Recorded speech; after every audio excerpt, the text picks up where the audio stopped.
You know, it does not need a government functionary up there, in this case the president, ang magsalita pa siya ng gano'n.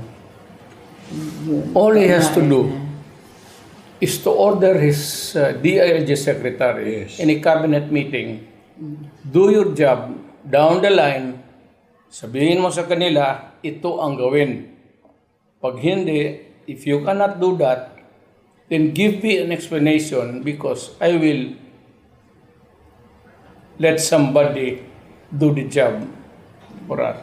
So hindi siya talaga Yan naman ang Hindi achievement. And I think, Hindi nga. di ba, Trixie, yun nga yung sinasabi natin na this SONA, this latest SONA, is not really about achievements, but more of yung ano yung dapat ginagawa. And yun yung in-espouse. Pero parang lumalabas na tinatawag niyang achievement, yung ginagawa naman dapat. The supposedly, the work of government. If I may say, there's no such thing as an achievement In government. Lahat dito yan. sa governance because governance malawak yan. Peace and order, sanitation, health. All you can see is that we have done this thing and meron kaming produkto nandito.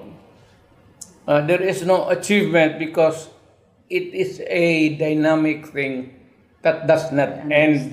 It's an endless cycle. Pagka sinabi mong na-achieve mo, there's more tomorrow to achieve. So, There's more work to be done. ang life kasi ng buhay ng tao sa mundo keeps on repeating itself, including the problems. You have a day to live and a day to clean up and a day to be, keep healthy and a day to, deal with the problems of pollution and a day. It is a repeating thing, which you cannot use the word we have achieved. You can only do that when you die and you look back and say to yourself, I have achieved this thing. Or other people would say that during his lifetime, he has achieved this one. So hindi po ito sabihin niyang achieve sa gobyerno. Kasi araw-araw yan, you have to achieve. So ilang achievements yan. So you have done your work for the day. So that's it. Period. Sir, parang it's like washing dishes. Every day kakain ka, maghugas ka ng pinggan pagkatapos nun. So pati itong pagkolekta ng basura, hindi ba kailangan pa bang sabihin ng Pangulo yan na linisin Inutusan yung ko. basura. Mangolekta tayo ng 10 tonelada ng basura because this is already part of the obligations of the... Got it. In addition to which, sir, sinabi pa ng Pangulo, let me jump lang to another one. Sabi niya during the SONA, ipare-review daw niya yung EPIRA. EPIRA law, oo. Dahil in-acknowledge niya yung mga issues sa power consumption, sa Mahal electricity. kasi without acknowledging, sir, na mahal ang kuryente, sinabi niya na binabalikan at binubusisi ang EPIRA. Pero, just as a matter of fact, alam ko na ginawang priority legislation yung pag-review ng EPIRA. And na-prioritize siya 2023 pa. So ngayon, bahagi din ba po ito? Continuing ba ito? Hindi ba, pagdating naman sa batas, ito, you have to get it passed. You review it, and if it needs to be changed, ipapasa natin yung amendments o kaya yung bagong batas. Actually, ito yung sinasabing wala pang natapos. Because matagal na yung EPIRA law. Hindi pa nga natapos yan. It has not been fully implemented. Yes. Tapos you come up with a new idea again. That is what hindi lang kay Marcos, in fairness to it. Sa akin, yan yung a problem that keeps bugging us every day and we keep on coming up with new ideas. how to solve the problem. Or if that ideas are converted into some form of legislation or ordinance, still the problem remains. So what needs to be done is really just do it. Huwag mo nang sabihin kung ano ang gusto mong gawin. Just do it without announcing it. Ganun na lang para let it start. Ako kay Presidente Marcos is I would ask him to sabihin mo sa barangay level, gawin mo trabaho mo. Pag hindi, magpapadala ako ng tao diyan. And diyan na lang kayo sa barangay hall, mag-upo buong araw at may yung mga tao na ipapadala ko, yun na ang magtrabaho para sa inyo. Then you go to the municipality and you go to the city and province. Ganon na lang ang sabihin mo, putang inagago kayo pag ayaw ninyong magtrabaho. Sabihin ninyo sa akin kasi magpapadala ako ng tao. Maraming Pilipino diyan sa labas na walang trabaho. So kung ano man na yung subsidy o ibibigay ng national government sa inyo, kunin ko yan, ibibigay ko yan sa mga taong gusto magtrabaho para malinis yung syudad ninyo, para yung syudad ninyo maging yung barangay ninyo maging peaceful. If you cannot deal with the problem with the NPAs or hindi nyo kaya gawin ang yung droga na yan, putang inang yan, that's bugging the life of the Filipino. Dapat sabihin ninyo. Or there will be a time na sabihin ko talaga sa inyo that you are a total failure and I need to do something because I am the president and the buck stops here. Sir, Hanggang dito yung problema. Trixie, nabanggit yung droga. teka, may ano lang ako. Sige. Sorry, tinamaan ako ng isang malaking wave ng nostalgia, sir. Na-miss ko lang. Na-miss ko lang yung mga cabinet meetings nyo na naka-televise. Tapos naririnig namin yung mga ganyan. Di ba? Yung mga ganong nakakamiss order. lang. Call to order. Sorry. Interruption. Sorry. Pero nabanggit nga droga. Yes. So, And ano sabi ni Pangulo doon? Alam mo, pinagmamalasa yung droga. Let me yung drug war.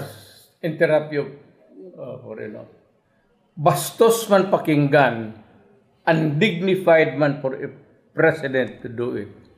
Pero ang kapital mo dyan, putang ina lang. Putang ina ninyo, nagtatrabaho ba kayo? Putang ina ninyo, pag hindi ninyo sabi, mga putang ina kayo, sabihin ninyo, kasi magdala ako ng tao o maipapalit ako sa inyo. Mga putang ina kayo. Yan. Tapos ang istorya. Kung wala kang putang ina, magtrabaho kayo dyan. Sabihin mo naman ng presidente, magtrabaho lang kayo dyan. Talagang mapapatrabaho. We bide our time. Kapag sabihin mo, presidente kanina nagpatawag ng sa Malacanang. Pinutang ina kami. Sabi niya, putang ina kayo, mga cabinet members. Kung hindi inyo kaya, mga putang ina kayo, sabihin ninyo. Kasi maraming executive dyan, graduate ng anong-anong mga university. Puro bright yan. Putang ina, papalitan ko kayo, mga putang ina kayo. Yan ang kapital mo. Pag hindi ka marunong mga undignified nga, hindi maganda pakinggan, not suited for a president. But if you want problem solved, putang ina, gawain mo itong style na ito kasi alam nila pag putang ina kayo, galit ka.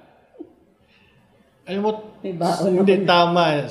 Tama Trixie eh. Kasi, sir, yung binanggit niya kasi yung drug war, ang ganda ng sinabi na Correct, kesyo, ayan. maraming yung drug bust na 44 billion, tapos may 400 na hinuli, 6,000 na high value target, 440 na government employee.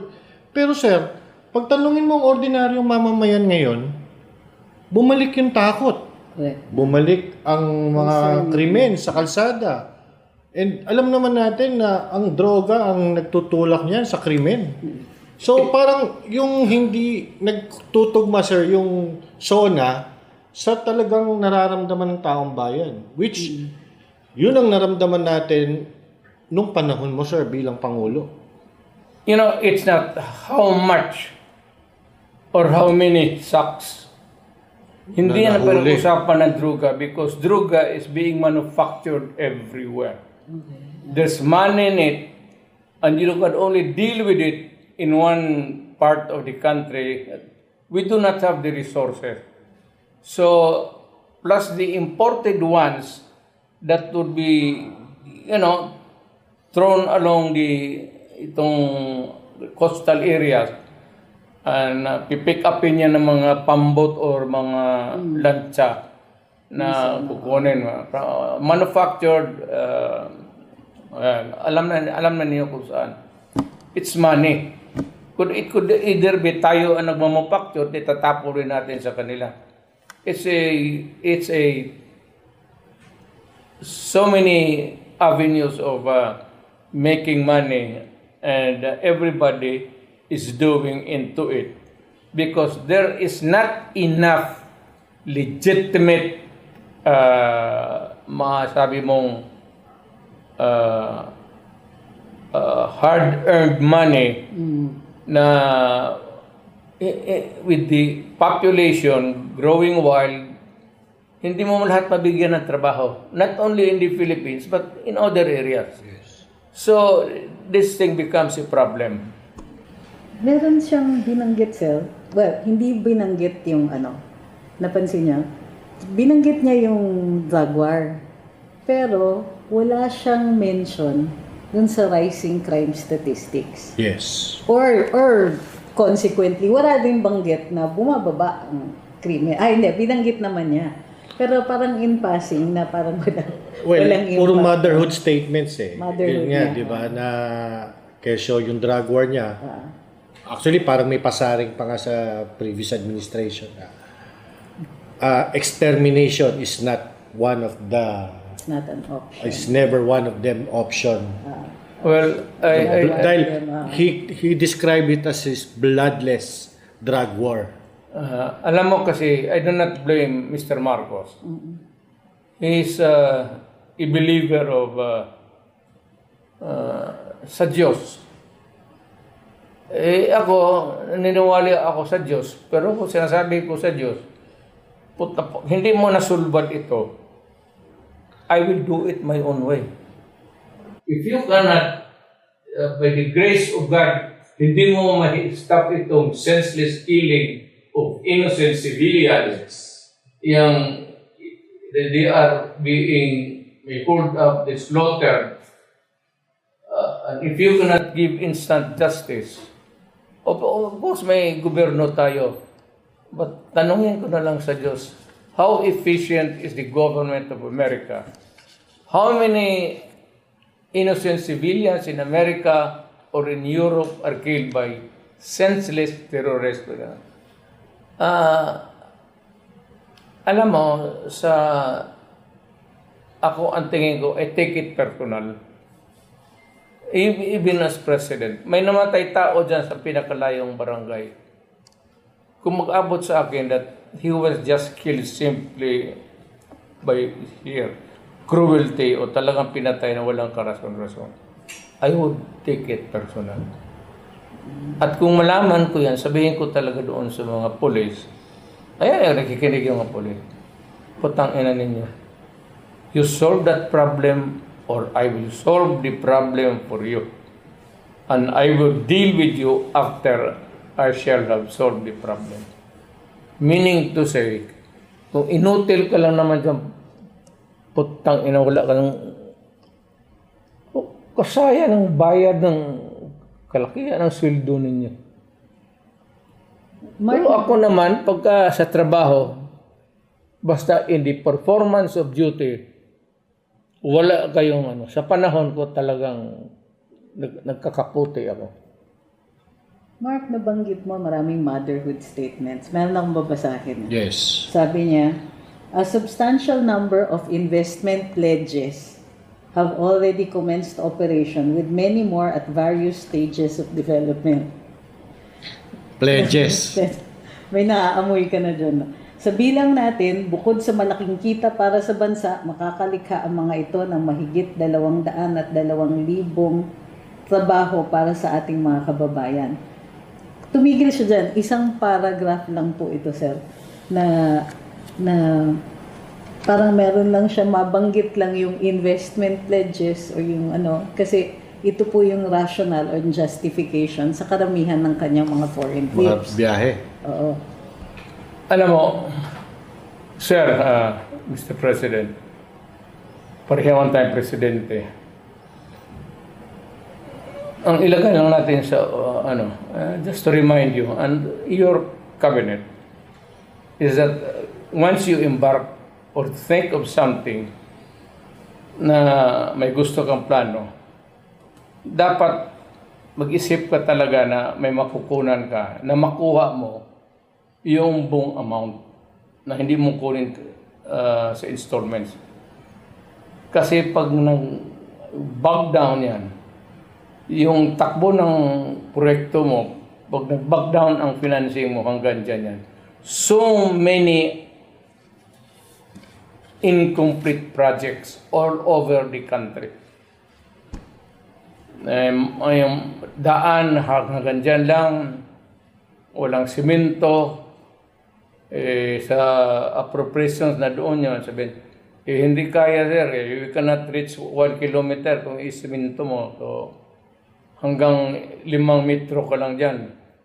So, I believe, nasa pagkasinabi ng district engineer, naniniwala ako sa kanila. I always assume good faith kasi recorded naman.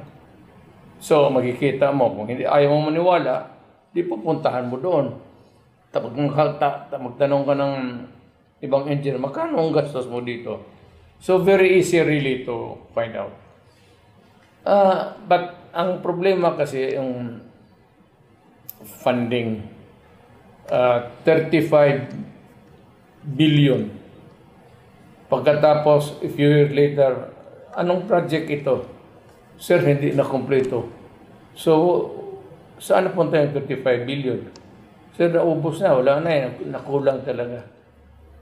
So, saan nagkulang? Nagkulang ang pera kasi malalim yung bulsa mo? O nagkulang talaga sa, because, you know, the prices, alam mo sa buhay na ito, in fairness to everybody, engineers, construction, every day may dagdag talaga yan.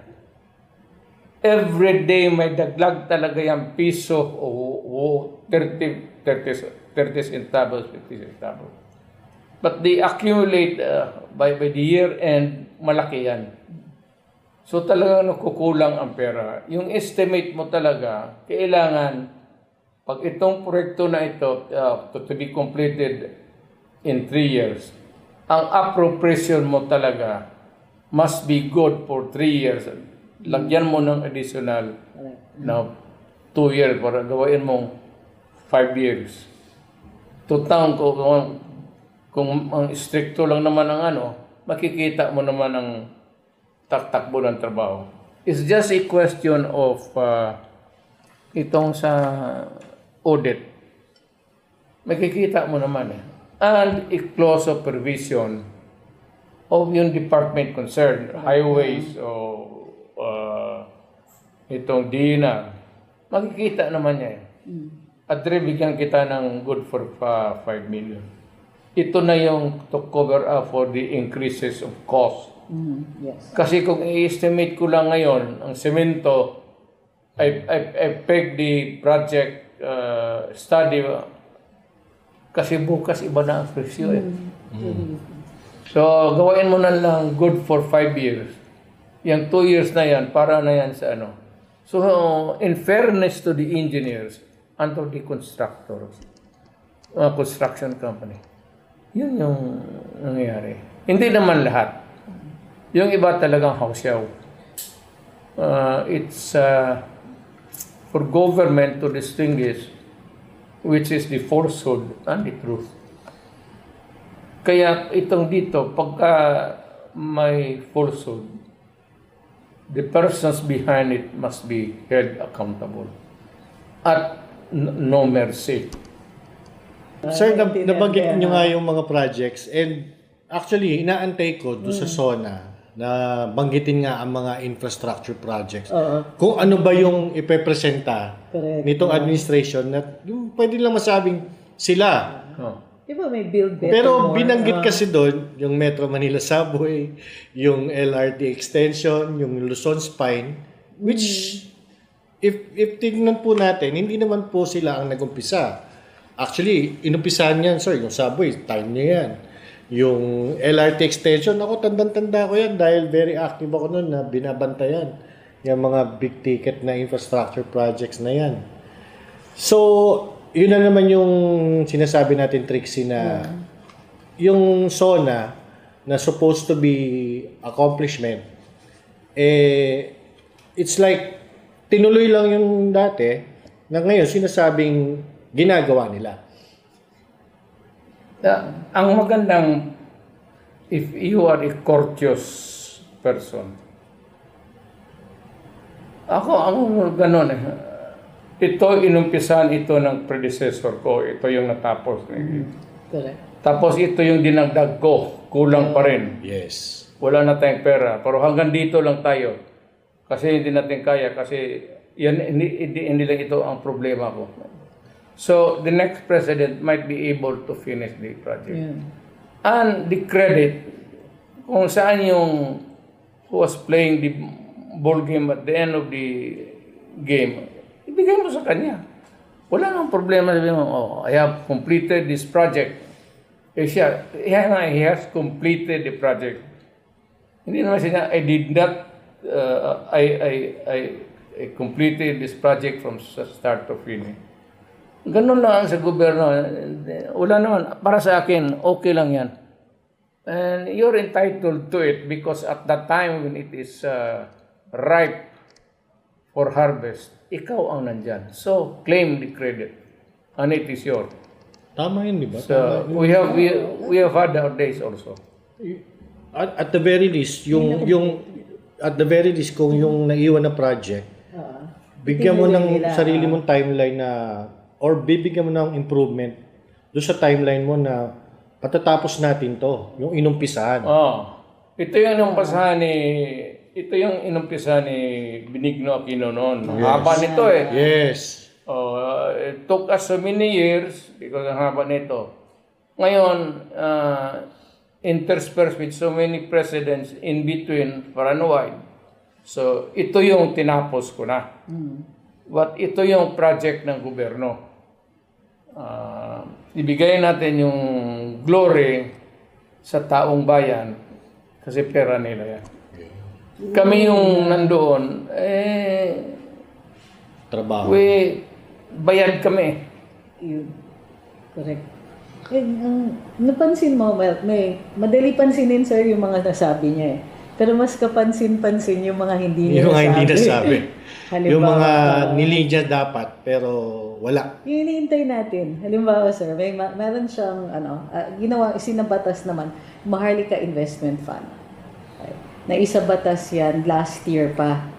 So, medyo ambitious ito kasi this is an investment fund, papalakihin nila yung pera, at ang popondohin daw dapat nito ay mga infra natin. Kasi sabi ni Presidente, mahal talaga ang infra. I think we all agree with that. Mahal talaga yun. So, kailangan meron tayong pagkukuhaan para rin hindi nangyayari yung nabibitin yung mga proyekto. So, for me, ambitious, pero kahit paano, meron naman siyang puntirya, di ba? It's a good cause. Unfortunately, napasa yung batas Dun sa batas, mayroong seed money na manggagaling from the Land Bank of the Philippines as well as Mga GIF. DBP, Development Bank. I think 50 billion each. So as soon as the law came into effect, nilipat na nila yung pondo na yon.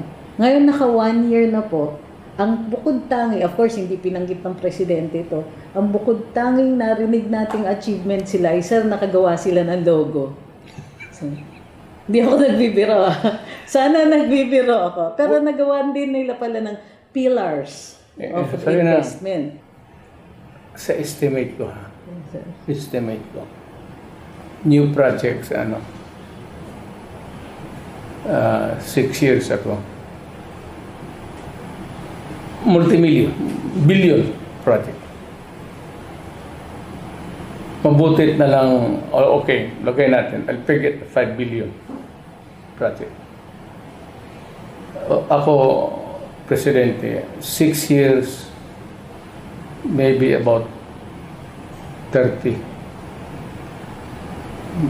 Pag sige ka magmura dyan, 40.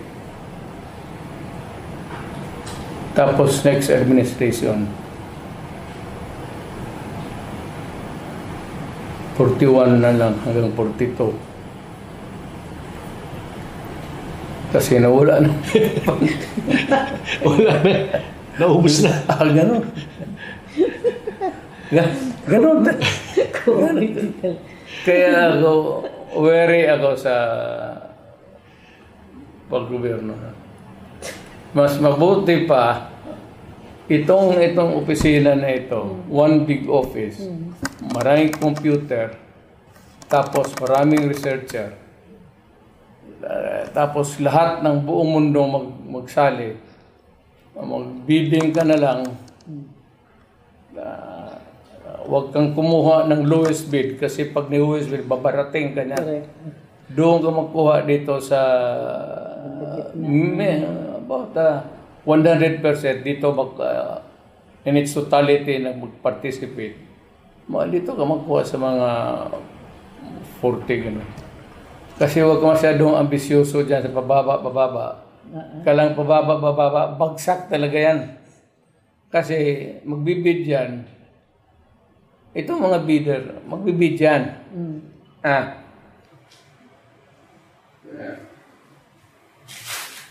Ito yung amin.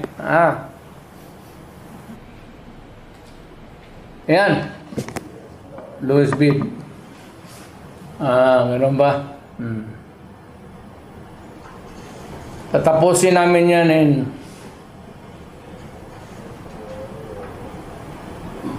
ilan ang mahiram natin?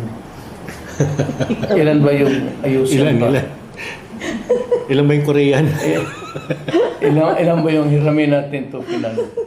Putang ina. Paglabas-labas na. Tatapusin namin yan 3 years. Kung matapos man ng 3 years, pagdaan ng bagyo, wala na. O kung matapos man, hindi 3 years. Mga 6 years. O tapos na yung project. But in the meantime, along the way, yung funding hanggang from yung original would only be good for 5 years. Hindi na matataposan. Without an additional funding, wala na talaga. Yan ang karamihan sa gobyerno. Kaya pala siguro hindi binanggit ni Pangulo kung ilang metro yung inusad ng subway. Kasi sinabi naman na malalim na yung hukay. Sinabi naman malalim na daw yung nahukay nila. Pero ano pa ba yung nagbanggit siya ng railway system. Sabi niya parang may railway renaissance. Oo, sinabi niya yun. So nabanggit nga dyan yung subway. So umusad na daw ng ilang metro. Ayun, loud significant accomplishments in its tunneling works. Sa puntong ito, katumbas na ng 3 hanggang 6 na palapag ang lalim ng nahukay. At tuloy-tuloy na umuusad sa susunod na estasyon. So notable, sir, walang binanggit kung ganong kalayo pumunta. Nabanggit yung lalim. So, hindi yan eh. Gaano kalayo na ang natapos mo. Hindi tayo we're not digging for a treasure. Tsaka kung matatapos ba sa administrasyon mo, yung kung mabubuksan ba yan o ma-ooperate ba yan? So, hindi treasure hunting ito. Ano naman? Alam mo, ang nakakalungkot dyan, binanggit yung Bicol, binanggit yung North-South, pero meron kasi isang big ticket project nun sa panahon ni PRD na yung Mindanao Railway. Wala dyan. Mr. President, do not feel insulted. Do not feel about it. Lahat tayong dumaang sa presidente sa itong Republika ng Pilipinas may kasalanan. Itong mga ganito. Maganda tayo sa announcement. Yang railway nga hanggang Bicol, hanggang Sus Mariusep. Magbili ka na lang dyan sa Toyland ng train na maliit. Mas gagana pa yung... Mas mabilis aabot yun, sir. Hindi, paikutin mo lang dyan sa mag-imagine ka na lang muna hanggang sa panahon na... Pero sir, seriously, yung Mindanao Rail, sir, nung umalis kayo sa opisina, ready for ano na yan, parang contract signing na lang po ang kulang. Natapos na nun. Groundbreaking yun kasi ang Mindanao has been ready for a railway for decades na. Meron talaga siyang daanan, meron siyang na-prepare na yun. Nakalatag Panahon na. pa yata ni Marcos Sr. Meron ng right of way yun, meron ng kasi may daanan. Anong natin is, may awarding na ba? Wala pa sir. Doon talaga problema. Yun. Pero, doon ang kaya hindi Kaya hindi pa nabanggit. kaya parang namatay siya, na-shelve siya. Pero sayang because ang ambition is makover ng rails ang buong bansa. Hindi, tsaka sayang dahil tumakbo na yung 2 taon niya. Oo nga, no? 2 taon Pero na. matagal-tagal pa naman. I hope that makaumpisa lang naman tayo siguro, Mr. President, where would be the terminal be located? Ito yung sir, Tagum, ano to Digos? Oo, Tagum to Digos. Tagum to Digos. From Yung start ng Tagum, the next municipality is Panabo. Then Panabo, you have the Davao City. Malawak itong Davao City. Ha? Yes, Yes, sir. malaki yan. The Pinakamalaki. biggest City of Santa Cruz. A little over, I would say.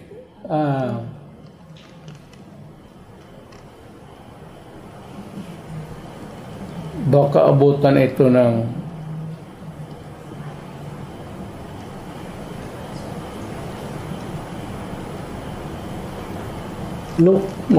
mabutan ito ng ng Naalala ko, sir, nung time. the resurrection of Christ.